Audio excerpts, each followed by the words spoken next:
Bem-vindas, minhas almas peregrinas. Hoje recebemos um convidado que viveu intensamente os dois lados da moeda. Zeca Werneck foi empresário do ramo de casas noturnas, cercado por luxo, prestígio e excessos. Apesar disso, enfrentava profundas crises internas. Após um momento turbulento, ele se jogou no desconhecido e começou uma jornada de transformação radical. Nesse episódio, vamos falar sobre pontos de virada, espiritualidade na prática e como a dor pode se tornar um portal de renascimento. Somos almas peregrinas viajantes. Uma viagem para dentro Ou é de dentro para fora? Bem-vindo, Zeca. Bem-vindo, querido. Muito obrigado pelo convite. Estava louco para vir, já tinha marcado há um mês atrás, né? E estava esperando esse dia chegar. A gente está muito estar aqui feliz. com vocês. Muito bem-vindo, Zeca. Obrigado. Bom, Zeca, você viveu um período de transformação absurdo. Como é que foi para você a época que você era empresário de casa noturna? Era maravilhoso, né? Porque era uma vida que eu construí, né? Eu busquei isso. Então eu achava que quando eu chegasse no ponto que eu queria, eu ia ser feliz e ia estar tudo certo. Mas acabou acontecendo ao contrário, porque apesar de eu ter uma vida glamurosa, cercado de amigos e de divertimento, sem horário para acordar, ganhando dinheiro, eu tinha muita ansiedade, comecei a ter crise de pânico e senti ali já que eu estava com uma certa dependência de álcool, que depois eu identifiquei como um alcoolismo mesmo. Então, foi ao contrário do que eu imaginei. Aquele sucesso todo, na verdade, ele estava escondendo vários pontos que eu não estava olhando para mim e que eu fui obrigado a olhar por causa desses transtornos que surgiram, né? E aí aconteceu, depois que eu casei, me divorciei, que eu resolvi mergulhar no autoconhecimento. E aí eu comecei a entender o que se passava comigo, né? Porque isso tudo tem explicação. Sim. Esses transtornos, eles têm raízes. Sim. E essas raízes são na nossa infância. Então o que eu entendi nesse processo é que a gente tem que olhar para trás. A gente às vezes, não, a infância é bobagem, não quero saber, já passou. Mas na verdade está tudo lá. Enquanto você não volta lá, você não consegue se curar. Mas acho que também tem uma questão de valores também da sociedade, né? Eu acho que a gente cresce com essa falsa ideia de que a felicidade está dentro das nossas conquistas materiais, profissionais, e a gente não tem um investimento no desenvolvimento do ser humano também, né? Eu acho que na sociedade, assim, né? Eu acho que a gente tem... Tipo assim, o indivíduo de sucesso é aquele que conseguiu ganhar dinheiro. É, exatamente. E que a felicidade está depositada exatamente nessa conquista de sucesso financeiro ou profissional. Independente de como você estiver se sentindo. Exatamente. Né? Totalmente. Então, mas na verdade... Vira uma ilusão. É uma ilusão, né? Tem a palavra maia, que vocês devem conhecer, que quer dizer ilusão. Uhum. Já os antigos já explicavam que isso aqui é uma ilusão. E hoje eu entendo que isso aqui é uma realidade virtual, que também é uma ilusão. Sim. E esse conceito de sucesso, ele é feito para o nosso personagem. Então, quando a gente nasce e recebe um nome, a gente cria um personagem e a gente passa a acreditar que a gente é esse personagem. Uhum. Mas a gente é um ator que está interpretando esse personagem, né? Porque a gente não nasceu... Eu não nasci chamado Zeca, eu não nasci de crachá, né? Esse nome foi dado aqui, ele vale para essa experiência. Mas eu não sou o Zeca eternamente. Sim. Só que a gente passa a acreditar no personagem. E aquele personagem, ele é moldado pela sociedade para atingir certos objetivos, né? Que a gente acha que vão ser sinônimos de felicidade. E aí, esses objetivos não são fáceis, muitas pessoas não atingem, mas aqueles que atingem começam a sentir um vazio. Fala, cara, cheguei aqui e agora? Né? Então, o grande entendimento, assim, para traduzir isso tudo, é entender que você não é o personagem tem que existir, a gente tem que se relacionar, né? Eu preciso ser o Zeca para poder me relacionar, para ter as experiências, mas eu tenho que achar o ator que está por trás do Zeca. Que é o que a gente é realmente, né? E a alma, o espírito, seja lá como você chama. E isso muda tudo. Porque você também passa a ser o diretor desse personagem. Exato. E você pode mudar a história dele, que foi o que eu fiz na minha vida. Eu mudei completamente a minha história. Se eu olhar para trás e falar, caramba, quem é esse cara que está aqui agora? Não é Exato. aquele que estava lá há 10 anos atrás, é outra pessoa. Ô, Zeca, aproveitando, falando já que você mudou, né? Você menciona em um dos seus livros que você era um alcoólatra funcional Sim, e que você trabalhava muitas vezes nesse piloto automático. Eu acho que você também teve muitas crises, pelo que eu lembre, Sim. que você citou no livro. sim. Fala um pouquinho pra gente. É porque o álcool, é assim, o meu próximo livro eu quero escrever sobre álcool, já estou fazendo um ensaio. O álcool é muito glamorizado, né? Então, o pai passa para o filho, as crianças crescem vendo os pais bebendo, e o álcool é sinônimo de festa, de alegria, de comemoração, e na verdade é uma droga, e é uma droga Exato. muito forte, né? E pessoas... E como é inocentada, né? É só um vinhozinho, uma cervejinha, um esquinho. Não é considerado droga, né? É. Muita gente, quando eu falo que é droga, as pessoas até se assustam. Não, álcool não é droga, que isso? É uma droga e é talvez a pior de todas. E algumas pessoas têm uma relação com o álcool tranquila, bebe um dia ou outro. Mas é uma loteria. O álcool pode se tornar uma dependência, como se tornou para mim. E eu cheguei num momento da minha vida que eu achei que eu nunca ia conseguir parar de beber. Mas aí, fazendo esse processo, eu consegui entender por que eu bebia. Porque ele serve como um anestésico, né? Porque no fundo você não estava feliz naqueles momentos da sua vida? Não é no presente. As dores são do passado. Sim. E elas se apresentam no presente e a gente acha que é do presente. Sim. Sim. Né? A gente confunde. Mas a dor está lá, a raiz está lá no passado. E por isso que dói tanto certas coisas que as pessoas olham, pô, mas você está exagerando. Não, mas em mim dói. Né? Mas porque tá confundindo. Associa com outra coisa. O teu inconsciente tá te protegendo ali. Mas alguma hora aquilo vem para a superfície. E o álcool, como qualquer outra coisa que você usa de forma compulsiva, ele serve como um amortecedor, ele amortece essa dor. E você acaba ficando viciado. No meu caso, eu entendi, fazendo esse processo, que eu estava amortecendo uma dor que eu tinha medo de dormir. Então eu usava o álcool como um remédio para Vai dormir. pegar no sono. Olha só. E aí eu tinha insônia quando eu não bebia, e aquilo foi crescendo, e no final eu estava totalmente Mas é que o dependente. pior que é ao contrário, pode até ajudar a pegar no sono, mas se a gente fazer uma avaliação, as nossas noites são muito piores quando a gente Sim. bebe. É. É um acorda sono que você mais, acorda, é totalmente um sono... Desidrata. Que Não, você mas não a quantidade que eu dormia eu apagava. Entendeu? Então E aí, já era eu já ia. nível- Já bebia muito. Eu não era assim alcoólatra de cachaça, dessas bebidas fora. Eu tomava vinho. Uhum. Mas aí eu tomava Uma duas garrafa- garrafas. Duas, pois é. A última taça estava na minha cabeceira. Sim. E aí eu desmaiava ali na cama e dormia. Entendeu? Claro que não é um sono Exato. maravilhoso. Mas pelo menos eu não passava a noite acordado. Entendeu? Sim.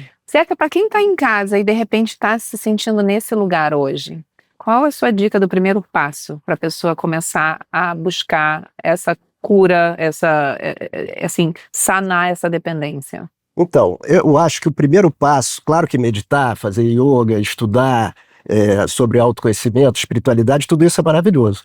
Mas a pessoa pode já começar fazendo uma autoobservação. Você, todo dia, pode tirar 5 minutos de manhã e à noite e observar seus pensamentos, para você começar a ir se separando disso. Achar essa consciência que está por trás, né? O ator que eu estava falando. Porque a gente ainda está acreditando muito no personagem, então a gente fica muito identificado com ele, preso. personagem. Então essa autoobservação vai te ajudando a separar. Zeca, então para você, essa busca veio mais através do caminho espiritual, não da terapia, né?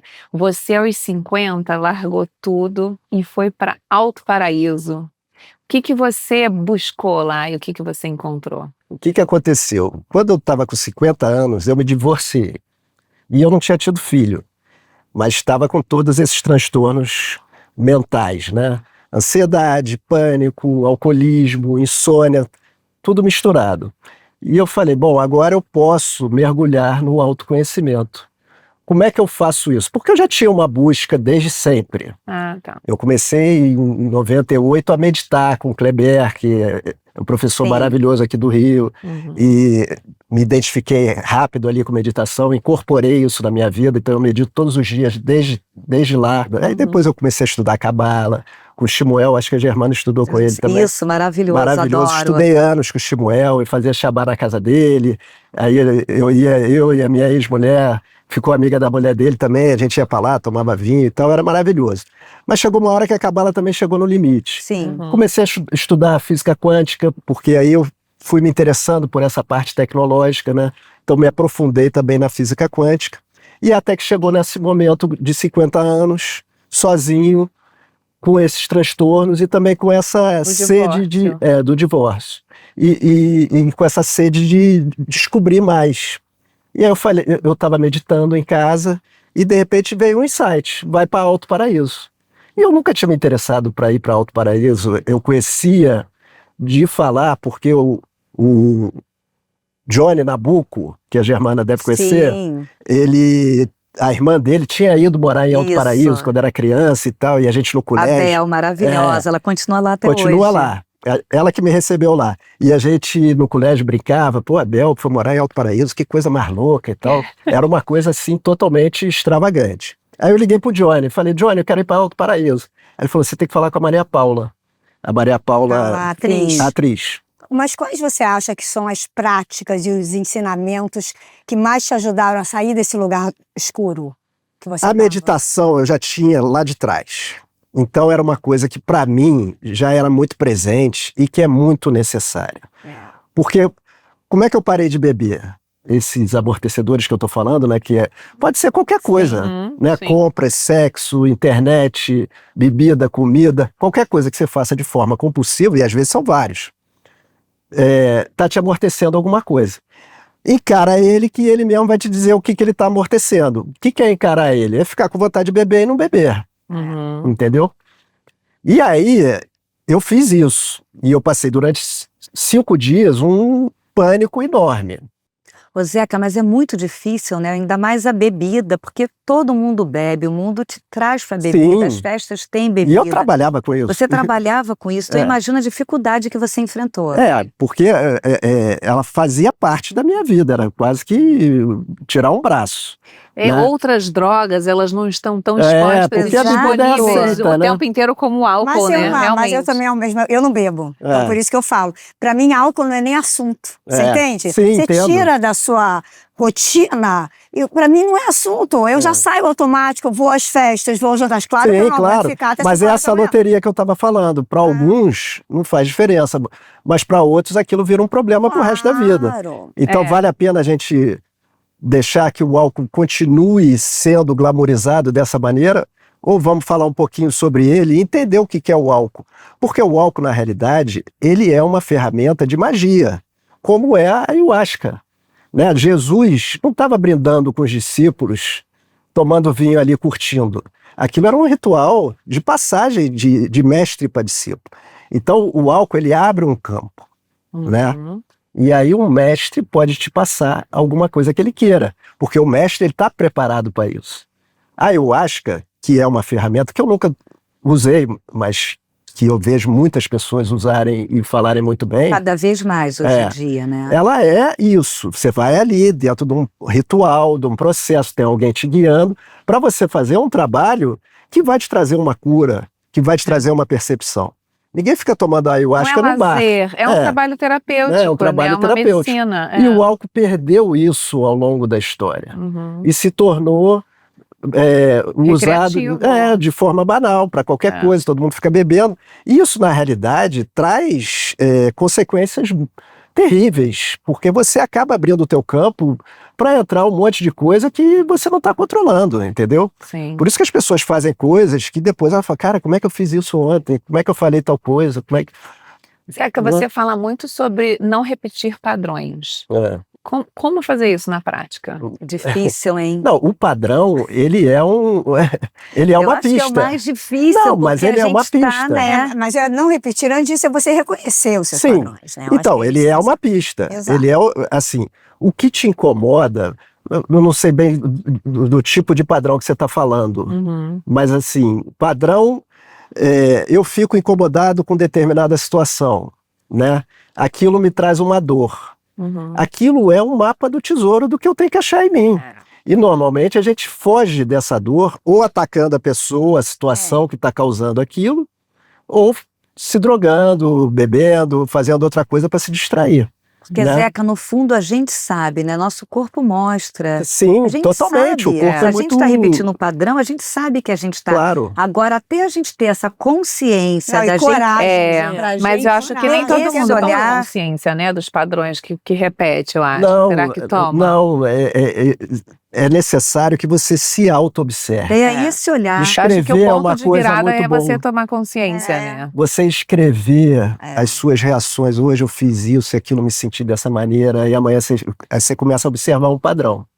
Aí você fala, aqui tem alguma coisa, entendeu? Ô, Zeca, por isso que a gente fala tanto, né? Eu vou repetir aqui, é tão importante a gente estar presente no momento, né? Sim, Porque você está estando presente no momento, você consegue ver aonde realmente tem ali o trigger, aonde Sim. você não está sim, andando da forma que você deveria andar. exatamente. E tem uma outra coisa, quando a gente reconhece, por exemplo, a gente tem muito o hábito de jogar pro outro. Sim. Se a gente reconhece no outro, é porque a gente tem na gente. Isso é difícil a gente ter Exatamente. essa, né? É. Esse- Esse reconhecimento, Isso. Mas na verdade, a gente não foi ensinado. Nossos pais também não sabiam disso, né? Então a gente meio que repete o que os nossos pais nos ensinaram. Hoje, a gente está tendo essa possibilidade, através dessa tecnologia toda que a gente tem, de internet, informação, de dar acesso a todas as pessoas que quiserem a esses conhecimentos que antes eram passados só para um grupo pequeno de pessoas. Por isso que está acontecendo essa revolução tão grande, que eu chamo de revolução espiritual, porque as pessoas estão tendo acesso a conhecimentos que não tinham antigamente. Sim. Né? Então isso facilita muito.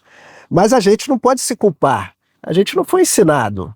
Né? A gente tem que entender que a gente está num processo de evolução e a humanidade agora, nesse ponto que está nesse processo mental. Então a gente está aprendendo a dominar a nossa mente. E a gente domina a nossa mente fazendo esses processos. Porque quando eu vou lá na minha infância e entendo o que aconteceu e curo aquilo através de perdoar as pessoas que me traumatizaram, através de me perdoar, eu supero aquilo ali e eu expando a minha consciência. É um processo que você tem um ganho enorme, mas as pessoas não conhecem esse processo. Muitas vezes se fala, as coisas acontecem para o bem, é uma crise, tem oportunidade, mas você tem que saber como aproveitar essa oportunidade, senão você só fica sofrendo. Né? Precisa aprender esse processo. É necessário que você saiba que se está acontecendo alguma coisa na tua vida que está te incomodando, que está te atrapalhando, se você está repetindo o padrão, é porque tem um ponto de trabalho ali que você tem que olhar. Aí é necessário que você traga isso para a prática diária, porque as pessoas normalmente acham que espiritualidade é para sábado e domingo, ou para domingo, e aí faz um retiro, é maravilhoso. Eu falo que é igual escovar os dentes. Exatamente, Tem que ser é todo dia, não tem feriado. Exercício físico. Até mais, porque exercício físico você pode até fazer 3 vezes por semana, mas espiritualidade, a gente Muito espírito, bom você trazer isso né? aqui pra gente, que a gente gosta sempre de reforçar. Porque senão não tem efeito. Se você não fizer todo dia, não tem efeito, você esquece. A gente vive num mundo que é maravilhoso, mas ele nos distrai. Né? Você facilmente é levado para um... Ainda mais agora, com esse Desconecta do que telefone, é essencial. o tempo inteiro na mão, a gente tem mais dificuldade. É muito louco. Eu cheguei do Joe Dispenza, né, Sei. semana passada, e ele falou: como é que vocês estão se sentindo? E a gente estava, todo mundo, aquelas 1.800 pessoas a 500 por hora, com triptofano, endorfina, dopamina, tudo lá no alto, todo mundo muito feliz, de coração aberto, aí todo mundo, uau, eu estou no meu melhor momento. E por que vocês não continuam fazendo isso diariamente quando vocês voltam para os seus países? Porque é uma escolha, é uma escolha diária. Mas é mais do que uma escolha, a gente precisa aprender. Como é que faz? Se você não acessa, você não consegue. Porque na verdade, esse meu livro aqui, O Jogo da Vida, eu falo muito disso. Existe uma batalha acontecendo dentro de nós o tempo todo. Isso é descrito pelos Vedas, né? Essas escrituras milenares e espirituais mais antigas. Os caras já sabiam disso tudo, né? Mas a linguagem não é acessível para a gente.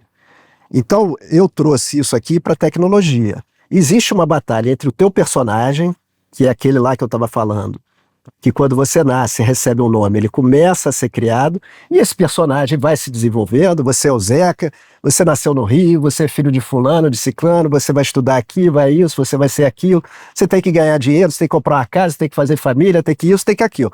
E aquele personagem cria aquela história, é a tua história pessoal. Mas é só uma história, você não é essa história vai virar pó. Exato. Todo mundo sabe disso. Então, esse personagem ele se torna tão real que você acredita que é ele. E a batalha é justamente você se desidentificar desse personagem e o teu eu real, que é o que você é realmente, assumir o comando do teu corpo-mente, que eu chamo de avatar. Porque isso aqui é um avatar. Isso aqui é um boneco tecnológico muito sofisticado. Mas é uma máquina. A nossa mente funciona como uma inteligência artificial. Hoje, nitidamente, você pode ver um carro andando sozinho. Quem está dirigindo aquele carro? São comandos que fazem aquele carro dirigir, ele vai chegar lá onde você quiser. A nossa mente, ela funciona da mesma maneira. Ela funciona como uma máquina. Então você instala comandos quando você é criança e você vai passar a tua vida repetindo aqueles comandos se você não olhar para eles. E tem muito comando bom, obviamente, senão a gente não estaria aqui conversando, né? Eu aprendi a falar, vocês aprenderam, a gente se entende, aprendi a escrever, aprendi a ler, aprendi a andar. Isso tudo é comando que está instalado. A gente acessa automaticamente. Mas tem comando ruim, que é você reagir com raiva, você se fechar para uma determinada situação, porque você aprendeu isso quando era criança. É uma máquina e funciona sozinha. Se você começa a sair da tua mente e olhar para isso, você começa a dominar a máquina. Fala, isso aqui eu não quero mais, vamos desinstalar esse programa, né? E vamos instalar novos programas. Esse programa aqui tá bom, mas esse aqui não tá. Como é que eu desinstalo ele? Olhando para ele, acessando ele, identificando ele, né? Isso tudo é possível para todos nós. Só que não nos ensinaram. Exato. Né? Então a gente precisa educar as crianças hoje para essa nova visão, né? Zeca, falando do seu livro, Eu Não Vim do Macaco, que eu li, já nem está aqui porque eu emprestei para minha cunhada, ela não me devolveu ainda. Que bom. O que está por trás dessa frase provocadora? O macaco, na realidade, não é uma coisa da teoria do Darwin, né? Eu quis fazer uma brincadeira porque eu acho que a gente imita os mais velhos, né? Então, o macaco, ele faz isso. E eu quis dizer que eu não estou mais imitando os mais velhos, eu quis sair do que era o considerado normal. E que é o que a gente deveria fazer, do meu modo de entender, né? A gente não pode querer viver a vida que os nossos pais viveram. Exato. Né? Eles tiveram o momento deles, a educação que eles tiveram, a vida que eles puderam ter, mas a gente pode mudar tudo. E eu acho que está na hora da gente fazer isso. Né? O mundo está mudando e a gente ainda está educando de uma certa maneira as pessoas igual a 200 anos atrás. Né? Isso precisa mudar. Então o livro se chama isso por causa dessa brincadeira que eu quis fazer de macaco de imitação, entendeu? Que pode ser um pouco de repetir padrão, exatamente. Sim, exatamente. Né? Exatamente. Você cresce ali, é dado para você certos objetivos que eram importantes há 20 anos, 30 anos atrás para seus pais, e eles passam para você e você faz igual. Exatamente. Né? Você vai seguindo aquele roteiro. Zeca, então fala pra gente, o que você espera que esse livro provoque no leitor? Esse livro, assim, eu vivi uma vida que eu consegui fazer uma transformação muito grande. Mas não é porque eu sou uma pessoa especial e diferente das outras. Essa transformação é possível para todo mundo e ela deve ser feita. Esse livro, eu quis mostrar isso, né? Que é possível que você saia, porque durante muito tempo eu achava que esses transtornos que eu tinha, eu ia carregar pro resto da minha vida. Né? Eu nunca me imaginei sem beber álcool, por exemplo. E hoje eu não bebo há 7 anos. Zeca, desculpa te interromper. Não, quanto tempo faz isso? 7 anos que eu parei de beber. Como é que você se sente? Maravilhoso. É claro que às vezes eu olho para uma garrafa de vinho, um dia que eu estou mais estressado e tal, eu falo, pô, seria bom tomar aquela garrafa ali. Mas aí eu olho e lembro que aquilo não resolvia, que dava um alívio ali imediato, e no dia seguinte eu estava de ressaca e seria péssimo, né? Era um falso prazer, né? Porque na verdade a dor é muito grande. Então é um alívio, né? Você não identifica isso. Então as pessoas acham, chegou sexta-feira, eu quero beber. Por quê? Porque tem isso. Ela está sentindo um incômodo que ela não está se aguentando. Mas ela não sabe de onde aquilo vem. Então ela acha que ela é isso. E ela não é isso. Todos nós temos traumas infantis. Mesmo que seus pais tenham sido maravilhosos e tal. Porque a criança, ela não identifica o mundo como a gente. Ela não tem repertório. Ela não sabe interpretar. Então, para ela é 8 ou 80. O pai virou de lado, para ela aquilo é desamor, não gosta de mim, rejeição. E ali pode se formar um trauma que tem um monte de desdobramento e a pessoa não se dá conta disso. É bom, Zé, que você botou o trauma, porque o trauma não precisa ser um grande trauma, Não. né? Pode ser desde um acontecimento. É uma interpretação. É o jeito É uma que você interpretação. interpreta aquilo que pode te Sim. machucar. Exatamente. Não, e eu acho que a criança normaliza também tudo que vem principalmente da família, daquele espaço seguro dela. Então, se ela cresce num ambiente de violência, aquilo se normaliza dentro da realidade dela e isso segue durante a vida inteira. Então, na verdade, ela cria padrões dentro de uma realidade violenta sem conseguir se questionar se aquilo ali é bom ou não é bom. Se é normal. Se é normal, Sim. exatamente. Mas, na verdade, o nosso sistema ele é muito protetor.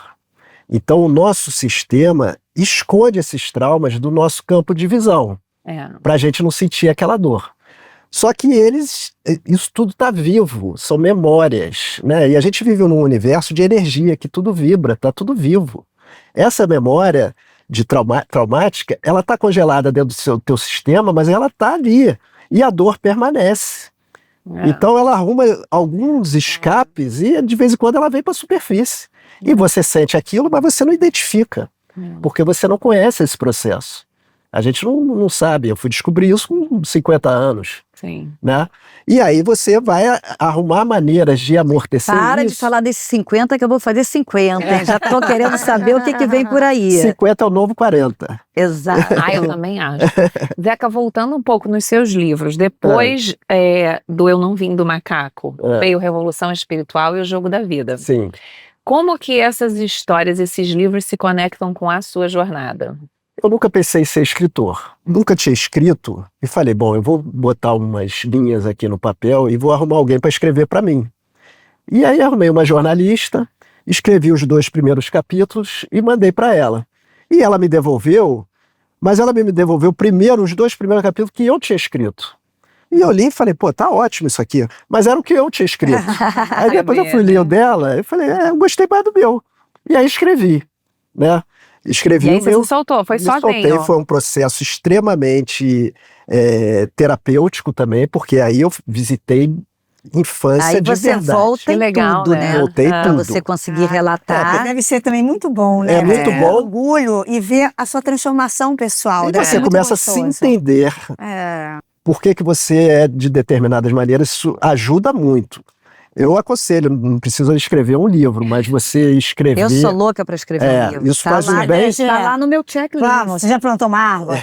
Já. Eu também, então a gente falta Já o livro. corri uma meia maratona. Falta o livro. Falta o livro. Falta o livro. Faz um bem enorme. Vale muito a pena. E aí eu escrevi o livro sem pretensão de me tornar um autor. Mas aí, nesse processo, veio pandemia, eu fui para uma fazenda da minha família, fiquei lá 9 meses com a minha mãe, com meu irmão e a mulher dele, a gente fez um retiro enorme também.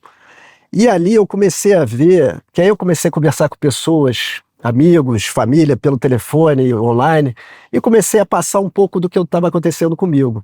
Eu falei, eu tenho alguma coisa para ensinar. Eu acho que eu posso ensinar o básico do autoconhecimento para quem está entrando nesse caminho e que eu gostaria de ter aprendido 20 anos atrás, né? Porque eu já estava nesse processo há muito tempo.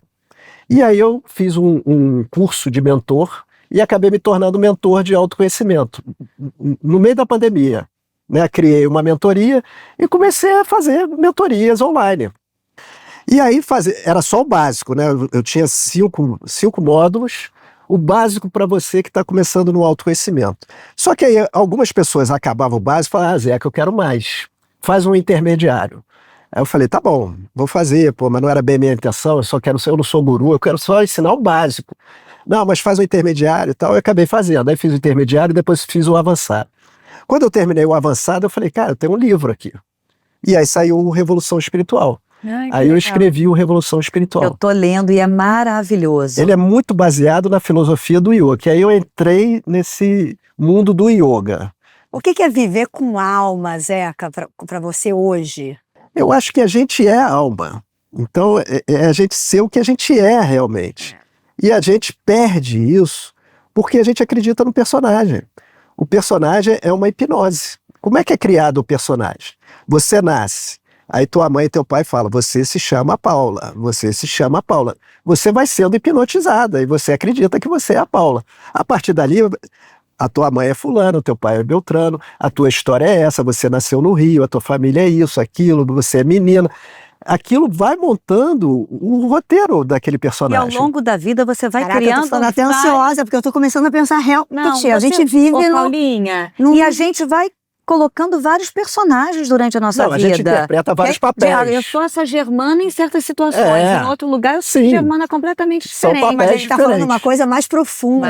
Mas Mais profunda, que a gente é meio que hipnotizado pela... Totalmente. Eu, Paulo, sou O- hipnotizada pelo que colocaram ali. Por uma realidade que colocam Exato. exatamente Se a gente na consegue sua criar mente. novas Paulas, novas Germanas, novas lugares, é maravilhoso. É. Isso Mas aí você tem que conseguir se desprender e se desapegar de tudo que foi dito pra você que Sim. você é. Quem Sim. parte muito desse princípio é o loucura. Deepak Chopra. Também. Total. Também. Aliás, foi Ele por causa fala dele que eu que a comecei a realidade meditar. não existe, que nada disso existe. É uma Não ilusão. Ele começa assim, que É. tudo é uma ilusão. Não, é que ele já começa Ele assim já pra começa quando- causar... pra chocar. As duas vezes que eu tive com ele, ele já começa, ó, nada disso existe, é tudo uma ilusão. Ele parte muito desse princípio que realmente eu acredito, tá? Mas isso agora é ciência.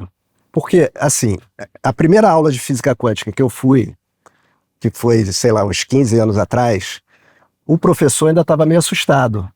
E ele falou assim, ó, eu não estou entendendo isso direito. Não se assustem com o que eu vou falar, porque provavelmente vai soar estranho para vocês, mas matéria não existe. Matéria não é sólido. Matéria não tem gosto, matéria não É tem toda cor. energia. É energia, e a nossa mente é um processador que fabrica essas imagens, esses sons. O som é fabricado na nossa cabeça, o gosto é fabricado na nossa Exatamente. cabeça, tudo é fabricado aqui. É um supercomputador. Ele fala que E o não é que gosto não não seja existe, real. o som não existe, o É, porque Deepak. o meu gosto não é o seu gosto. Nada não existe. É, isso aqui é uma máquina. Ah. Então, a gente está conversando aqui, usando essa máquina, mas quem está conversando é o nosso eu real que está por trás disso. Da mesma maneira que eu falo no telefone, eu uso o telefone para falar com alguém do outro lado. É um aparelho. Só que a gente ainda está com dificuldade de fazer essa distinção. E por isso que eu falo que a tecnologia é a linguagem da espiritualidade, porque a tecnologia está nos mostrando hoje que isso é possível.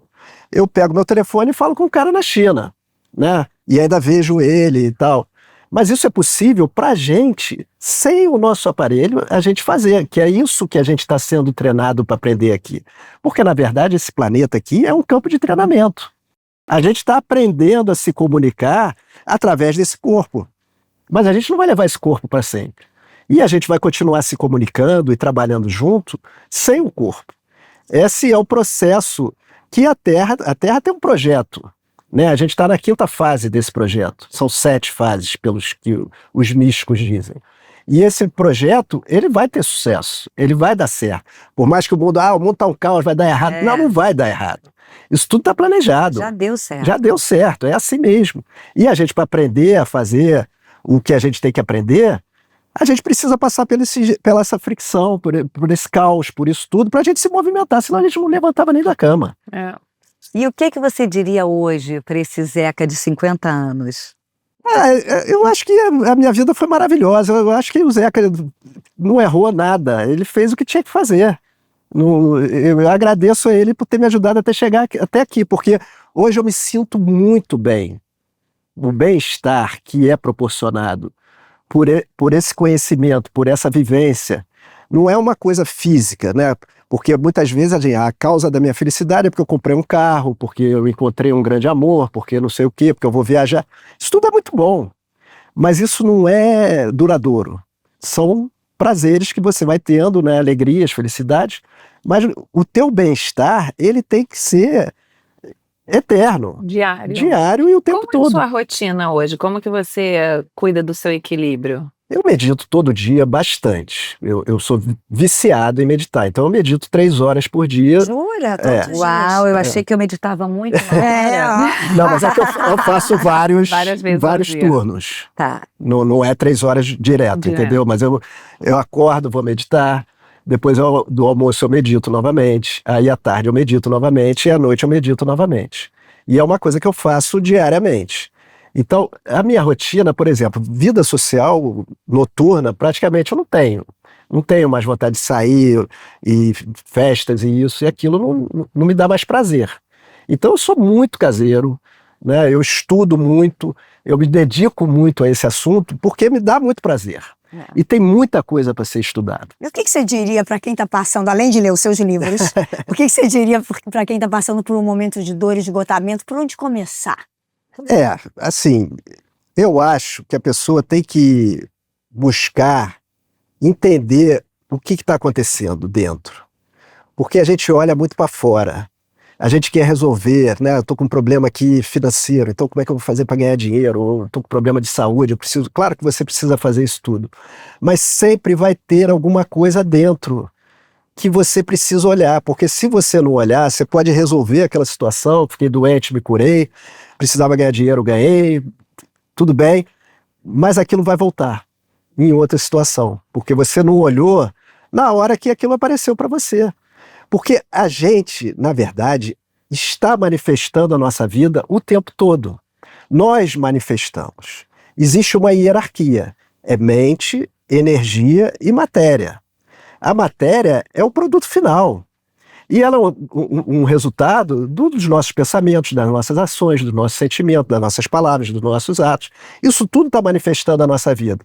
Aí as pessoas podem perguntar, mas por que eu não estou manifestando a vida que eu quero? Porque tem coisas no teu inconsciente que estão manifestando o que você precisa ver. Né? O teu inconsciente está fazendo isso o tempo todo. E se você não entende como é que funciona essa universidade, você não passa de ano. É uma universidade. Mas você tem que entender o processo. A vida está te mostrando, ó, tem uma dificuldade aí, mas ela está aqui. É primeiro dentro, depois fora. Fora está como se, ó, quer que eu desenhe para você? Então vou desenhar. Vai acontecer isso para ver se você olha para dentro. Sim. E a gente não está acostumado a fazer isso. Então as pessoas que estão passando por alguma crise, alguma dificuldade, claro que ela tem que resolver o presente, tratar daquele assunto, mas entender que ela mesmo está provocando aquilo porque tem alguma coisa dentro dela para ela olhar. Ali tem um recado importante. E quando você faz esse processo, é um ganho enorme, porque a tua consciência expande, porque aquilo que estava ali provocando isso está criando um bloqueio dentro de você e está consumindo a tua energia vital. Todos nós temos uma quantidade de energia vital. Sim. E essa energia ela vai sendo desperdiçada nesses bloqueios emocionais que a gente tem.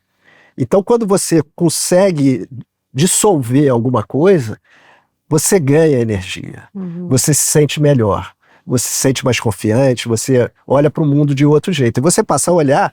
É claro que hoje eu ainda tenho um monte de desafio na minha vida, eu não virei Nunca acaba. Não, Nunca acaba. Isso não acaba, né? Mas eu olho A para gente que muda a forma de encarar tudo. Exatamente, eu olho para os desafios de outra forma. de outra forma. Deixa eu ver o que isso tem para me ensinar, por que isso está acontecendo de novo na minha vida. Né? Enxergar também como um aprendizado. Né? Exatamente. E isso é o que a gente está fazendo aqui. Na verdade, esse é o objetivo da nossa vida. O yoga, né, que hoje, para mim, é uma coisa que deveria todas as pessoas fazerem, não só o yoga físico, que é maravilhoso, mas a filosofia do yoga já explica isso tudo. E o yoga é exatamente isso, você tem uma autorrealização para fazer aqui no planeta. Não quer dizer que você ficou de cabelo branco, como eu estou aqui, que você amadureceu emocionalmente. Você só é uma criança de cabelo branco se você não fizer esse processo, entendeu? E essas filosofias, elas ensinam como fazer isso. Essa palavra autorrealização, ninguém me contou quando eu era criança que eu tinha uma autorrealização. Mas o yoga fala, né? Existe um processo para você fazer. Se você não faz, você está desperdiçando a tua vida, porque é ótimo viver aqui. Aqui tem prazeres muito bons, tem muita coisa pra gente ver, tem muita coisa pra gente se divertir. Mas não é só isso. Sim. Né? E às vezes parece, alguns amigos falam, pô, Zé, que você renunciou à tua vida, você não quer mais fazer isso, não quer mais fazer aquilo. Mas eu acesso outros prazeres que vocês não têm nem ideia que existam, porque vocês também não dão nem chance para dizer se isso é melhor ou não. Né? Porque vocês já estão viciados em certos prazeres e vão ficar ali. Né? Pois é, que a gente faz uma dinâmica de encerramento. Já vi, claro. Então vamos fazer, a gente vai falar uma palavra e você fala o que faz sentido para você. Ótimo. Eu vou começar então. Então vai. Transformação. Transformação é fundamental, é o que a gente tem que fazer o tempo todo, a gente não está pronto, e a gente não vai estar pronto até o último dia. Tem que estar buscando transformação o tempo todo. Não pode se acomodar, já estou pronto, eu sou assim, né? Tem aquela síndrome da Gabriela, eu nasci assim, você sempre assim. Não, metamorfose ambulante, como disse o Raul Seixas. Né? Adorei. Grande sábio. Sentido da vida? Sentido é autoconhecimento. A gente está aqui para se conhecer. Não tem nada mais importante do que isso. E o processo de autoconhecimento é que dá o sentido para a vida. Eu, assim, não tenho muita dúvida mais sobre isso. Zé, aqui o medo? O medo é um mapa também. Né? O medo é para ser enfrentado, ele é importante. Claro que existem medos que são para nos proteger, né? Eu não vou ficar me arriscando ali, andando ali na varanda em cima do guarda-corpo, mas tem medos que te paralisam, porque tem alguma coisa ali que está escondida. Então o medo serve também para você fazer esse caminho que eu estava falando. É importante que você olhe para os seus medos e enfrente eles. O medo é um desafio, né? É um desafio, mas a gente tem que encarar o desafio, né? Porque a gente só vai superar se a gente encarar, e a gente muitas vezes foge dele, né? Mas pode ser um professor, né? Que eu acho que é isso que você está falando. Ele pode te mostrar um caminho. Tudo isso é professor. Tudo isso são mestres, né? Ai, que legal, gente. Foi muito Adoramos. bom. Eu também. Obrigada. Zeca, maravilhoso esse papo Obrigado com a vocês. gente. Como é que a gente pode te encontrar? O que eu estou fazendo hoje? Eu não faço mais a mentoria. Eu enjoei da mentoria, na verdade. Porque era um processo que foi muito bom, mas é a mesma coisa, né? Então aí eu me tornei autor, estou gostando de ser autor. Quem quiser ver o que eu boto no Instagram, tem o meu Instagram, que é @zecawerneck. E eu agora estou trabalhando num documentário. Ai, que legal. Esse livro aqui vai virar um documentário, O Jogo da Vida. Então eu estou dedicado a isso. Né? É uma coisa que eu pretendo fazer mais, fazer outros documentários. Porque livro é muito bom, mas as pessoas têm um pouco de preguiça de ler, né? Não é uma coisa que Vamos pro documentário. Documentário da imagem, aquele negócio ali que eu acho que pode causar mais impacto. E eu tô querendo fazer tipo um Quem Somos Nós. Vocês viram Quem Somos Nós? Legal. Que é de 2004, né? Mas é uma referência, né, nesse mundo de autoconhecimento, espiritualidade, fez muito sucesso. E ali são cientistas, acho que o Joe Dispenza estava no Quem Somos Nós. Falando de física quântica e tal. Eu, quando vi a primeira vez, não entendi nada, mas eu acho que ajuda, né? Sim. Parabéns, Zeca, por essa sua transformação, que você continue se transformando. Obrigada. Parabéns para vocês também, esse trabalho maravilhoso de divulgar todos esses conhecimentos, e é isso que o mundo precisa. Com certeza. Poxa, obrigada. Bom, e não se esqueçam de se inscrever no nosso canal e comentar. E sigam a gente no Instagram e no Spotify para não perderem nenhuma novidade. Somos almas peregrinas viajantes. Uma viagem para dentro? Ou é de dentro para fora?